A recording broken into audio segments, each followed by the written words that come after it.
ଜଣେ ନିର୍ଦ୍ଦେଶକ ହେଉଛନ୍ତି କ୍ୟାପ୍ଟେନ୍ ଅଫ୍ ଦି ସିପ୍ ମାନେ ସିପ୍ର ହେଉଛନ୍ତି କ୍ୟାପ୍ଟେନ୍। ଆଉ ପ୍ରଯୋଜକ ତ ପ୍ରଡ୍ୟୁସର ମାନେ ପଇସା ଇନଭେଷ୍ଟମେଣ୍ଟ କରିବେ ତାଙ୍କୁ ଗାଇଡ୍ କରିବେ କିଏ କ୍ୟାପ୍ଟେନ୍ ମାନେ ଆମର ନିର୍ଦ୍ଦେଶକ ନିର୍ଦ୍ଦେଶକ ଅଣ୍ଡରରେ କିଏ ଯାଉଛନ୍ତି ଆର୍ଟିଷ୍ଟ ଯାଉଛନ୍ତି ସବୁ ଅଲ୍ ଟେକ୍ନିସିଆନ୍ ଯାଉଛନ୍ତି ପ୍ରମୋସନ୍ ଯାଉଛି ପ୍ଲାନିଂ ଯାଉଛି ପ୍ରଡକ୍ସନ୍ ଡିଜାଇନ୍ ଯାଉଛି। ତେଣୁ ଯେତେବେଳେ ନିର୍ଦ୍ଦେଶକ ଜଣେ ହେବ ନିର୍ଦ୍ଦେଶକ ହେବାଟା ଏତେ ସହଜ ନୁହେଁ। ନିର୍ଦ୍ଦେଶକ ମାନେ ଯିଏ କମାଣ୍ଡ ଦେବେ କେମିତି ଚାଲିବ କେଉଁଟା କ୍ୟାମେରା ରହିବ କେମିତି ପଇସା ଖର୍ଚ୍ଚ ହେବ କେମିତି ଗାଡ଼ି ଟ୍ରାନ୍ସପୋର୍ଟ ହେବ ଟୋଟାଲ୍। ତେଣୁ କ୍ୟାପ୍ଟେନ୍ ଅଫ୍ ଦି ସିପ୍ ଯିଏ ହୁଅନ୍ତୁ ନା କାହିଁକି ସିଏ ଯଦି ମାନେ ଜଗିବେନି ତାହେଲେ ପ୍ରଡ୍ୟୁସର ସିନା ପଇସା ଖର୍ଚ୍ଚ କରିବେ କିନ୍ତୁ ସବୁ ଜିନିଷ କରିପାରିବେନି। ତେଣୁ ଏଠି ମୁଖ୍ୟ ମାନେ କାର୍ଯ୍ୟନିର୍ବାହୀ ହେଉଛନ୍ତି ନିର୍ଦ୍ଦେଶକ।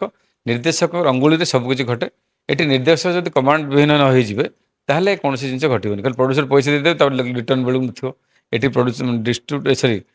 ଡାଇରେକ୍ଟରଙ୍କ କାମ ହେଉଛି ପ୍ରଡ୍ୟୁସରଙ୍କୁ କମାଣ୍ଡ ଦେବ ପଇସା କେମିତି ଆସିବ ପ୍ରଡ୍ୟୁସରଙ୍କୁ ଆଶ୍ୱାସନା ଦେବ କେମିତି ଭଲ ହେବ ଫିଲ୍ମ ପ୍ରଡ୍ୟୁସରକୁ ଗ୍ୟାରେଣ୍ଟି ଦେବ କେମିତି ରିଟର୍ନ ହେବ ପଇସା ସବୁ ଜିନିଷ ତାରି ହାତରେ।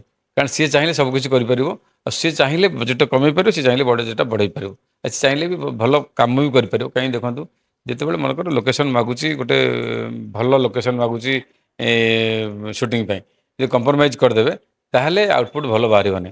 ତେଣୁ ନିର୍ଦ୍ଦେଶକ ନ ଚାହିଁବା ପର୍ଯ୍ୟନ୍ତ କୌଣସି ଜିନିଷ ଘଟିବନି। ନିର୍ଦ୍ଦେଶକଙ୍କର ସବୁଥିରେ କମାଣ୍ଡ ରହିବା ଦରକାର। ସିଏ ପ୍ରଡକ୍ସନ୍ ହଉ ଆମର ପ୍ରମୋସନ୍ ହଉ ସବୁଥିରେ ନ ରହିଲେ ସିଏ କରିପାରିବେନି।